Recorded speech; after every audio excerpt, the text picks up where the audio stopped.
Hello hi అండి, బాగున్నారా? ఈరోజు నేను మా ఇంట్లో మసాలా దోశ చేస్తున్నాను. ఈరోజు బ్రేక్ఫాస్ట్ కోసమని రాత్రి రుబ్బి పెట్టుకున్న పిండిని పెంకు పెట్టుకుని దాని మీద వాటర్ చల్లేసి వేస్తున్నానండి. దోశ వేసాను. ముందుగానే దాని మీద కర్రీ వేయడానికి ఆలు కర్రీ రెడీ చేసి పెట్టుకున్నాను. దాన్ని దోశ మీద వేస్తున్నాను.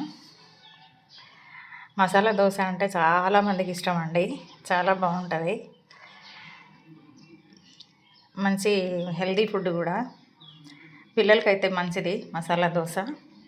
పెద్దవాళ్ళు అంటే కొంచెం వెయిట్ పెరుగుతారని పొటాటో తినరు, కానీ పిల్లలకి చాలా మంచిది.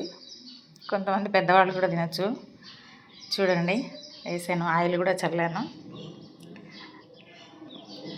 చాలా బాగా వస్తుందండి ఇది. పిల్లలు ఈరోజు మీ బ్రేక్ఫాస్ట్ ఏంటో కామెంట్స్లో పెట్టండి. మీరు కూడా చేసే ఉంటారు మసాలా దోశ. నేను ఈరోజు మా బాబు కోసం అలా చేస్తున్నాను. నేనైతే నార్మల్ ప్లెయిన్ దోశలే తింటాను. మా బాబు కోసమే ఇలాగా మసాలా దోశ చేస్తున్నాను. చూడండి, చాలా బాగా వచ్చింది. చాలా చక్కగా వచ్చింది. దాన్ని ప్లేట్లోకి తీసుకుంటున్నాను. ఇంకో దోశ కూడా వేస్తున్నాను. ఆ పెంకు మీద వాటర్ చల్లేస్తే సరిపోతుందండి. చాలా నీట్గా వస్తుంది దోశ. చాలామంది దోశలు వేసేటప్పుడు చాలామందికి రాదు, అంతా ఇరిగిపోయి అలా వస్తుంది.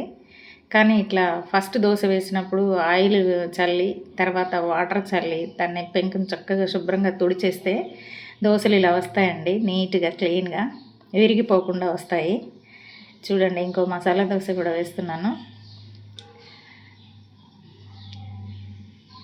పొటాటో చిప్స్ కంటే బాయిల్ చేసి తింటే మంచిది అంటున్నారు డాక్టర్స్. పొటాటో చిప్స్ అంతా హెల్త్కి మంచిది కాదు. ఇలా అయితే తినొచ్చు, బాయిల్ చేసి కర్రీస్ అయినా లేకపోతే ఏదైనా సరే పొటాటోస్ బాయిల్ చేసి తింటే హెల్త్కి మంచిది. ఫ్రైడ్ పొటాటోస్ కాకుండా. చూడండి, దీని మీద కారం కూడా చల్లాను, కొంచెము కారంగా ఉండాలని. చాలా బాగా వచ్చింది.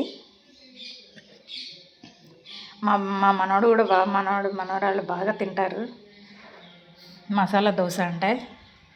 చూడండి ఎంత చక్కగా వచ్చిందో, అంటుకోకుండా వచ్చేసింది. ఈ వీడియో మీకు నచ్చినట్లయితే లైక్ చేయండి, సబ్స్క్రైబ్ చేసుకోండి, నన్ను సపోర్ట్ చేయండి. కొత్తగా చూసేవాళ్ళు ఎవరైనా ఉంటే ప్లీజ్ సబ్స్క్రైబ్.